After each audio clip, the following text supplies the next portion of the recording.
Elon Musk was shown in a recent video with the opening of Giga Berlin as he was letting the audience answer questions and Elon Musk was answering them.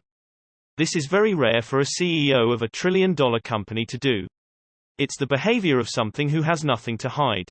This information was better than an earnings call. People who follow the EV industry asked questions. It would be cool to ask about Tesla producing their own LFP batteries. But nobody asked about it. Something Elon Musk said was very profound. The rough calculation was that it was about 300 terawatt-hours is needed to create a sustainable economy. Elon said Tesla is doing a good job and growing from 70 to 80% a year, and that sometimes Tesla will grow faster than that in the future. This number is astounding, but not even accurate about the trajectory of Tesla. Tesla has grown 70 to 80% annual growth even through a pandemic and chip shortage. That's phenomenal. And Elon said maybe even faster than that in the future.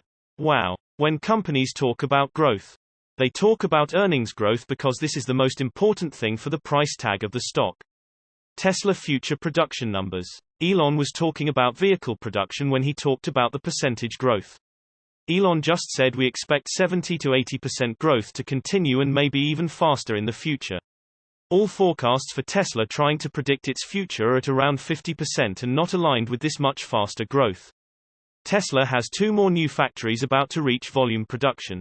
Giga Texas is enormous and Giga Berlin is pretty big. The manufacturing processes are going to be really advanced and everything else.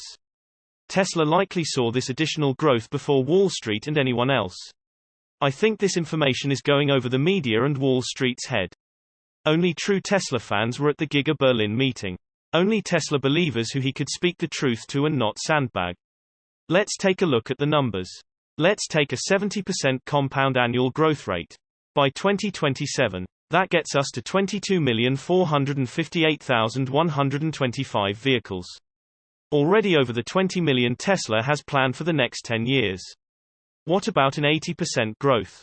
In 2027, that takes us to 31,645,721 vehicles. At 90%, we get to 43,772,523 vehicles in 2027. Things are starting to get nutty at this point. Just for fun, at 100% growth, we get to 59,547,008 vehicles in 2027. A number nobody is even dreaming of being a possibility. The bottleneck is the engineers required and getting enough batteries. Elon Musk's Texas Institute of Technology and Science might be the way Tesla gets the engineers. Tesla would also need to produce more efficient models to reach these large vehicle numbers. A smaller Model 3 perhaps. I'm not sure the Cybertruck will be released next year with this rate of growth. Will Tesla keep growing at this rate? Will Tesla grow even faster in the future? Will Tesla wait for the Cybertruck beyond 2023? Source reposted and summarized from Jeremy Johnson at Talk News.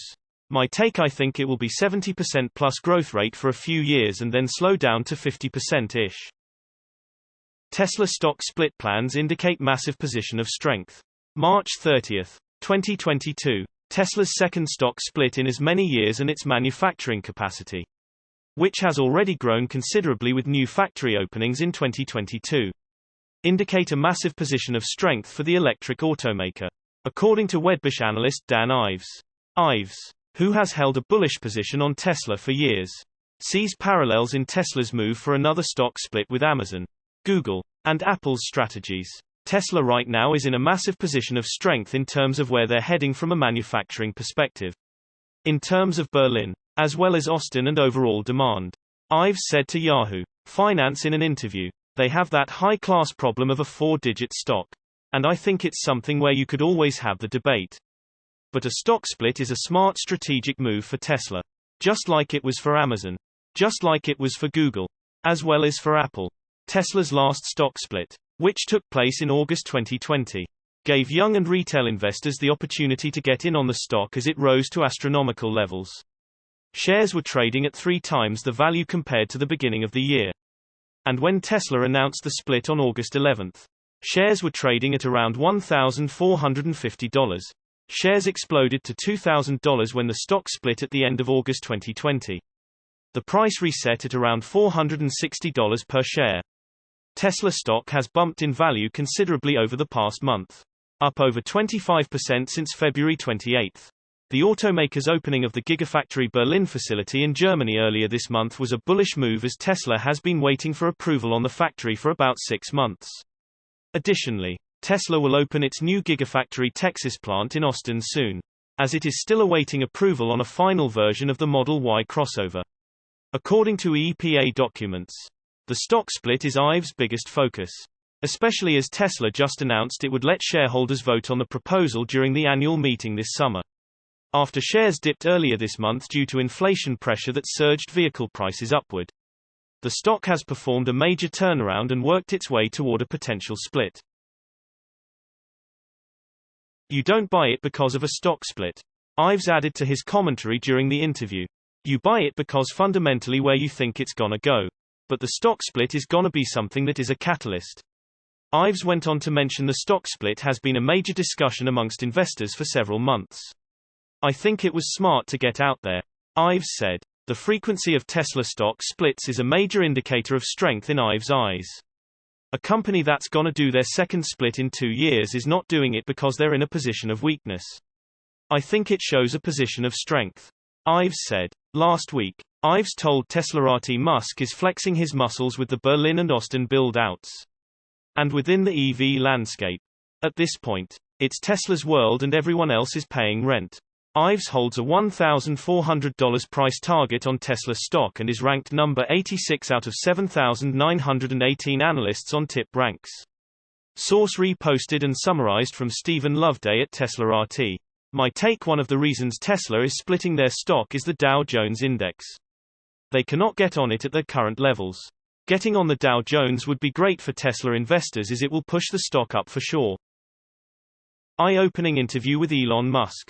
March 30, 2022. These are highlights from a new Elon Musk interview which spans a range of topics, including if we might be able to upload our mind, including personality and memories one day into the Tesla bot, plus an estimate of the first Tesla bot prototype, Neuralink, human longevity, and Elon Musk's biggest goals and fears. I will paraphrase Elon Musk's answers, but you can find the full rundown of the interview here. Elon Musk was asked about Putin's invasion of Ukraine. It's surprising to see something like this in this day and age. I thought we'd moved past such things and had learned from history to do so. If Putin can get away with this, it will send a message to other countries that they can too. Elon Musk was asked about Starlink. We think that Starlink might have been needed in the Ukraine, so we took preemptive actions to make sure it could be provided, and when the request came, we acted rapidly. Russia jammed or destroyed most of Ukraine's internet connectivity. So without Starlink, Ukraine would have very few connections. What if others target Starlink satellites? It's not easy to take out Starlink. There are around 2,000 satellites. That means a lot of anti-satellite missiles. I think we can launch satellites faster than anti-satellite missiles can be launched. Elon Musk was asked about his products and services being used strategically in warfare. I think I can be helpful in conflicts and try to take a set of actions that are most likely to improve the probability that the future will be good. Sometimes I make mistakes, but I take actions for the good of humanity. Elon Musk was asked about a book, Storm of Steel, about World War I. I read a lot of books and am fascinated by war and history in general. This is a good account of World War I. The lesson of this book is that we don't want to ever do that again. We want to learn the lessons of history and not repeat the mistakes of the past. Nobody reads this book and says I want to do that too. Elon Musk was asked about nuclear power in Germany. It is very important that Germany will not shut down its nuclear power stations. I think this is extremely crazy. I want to be clear. You should not only shut down nuclear power plants, but also open the ones that have been shut down.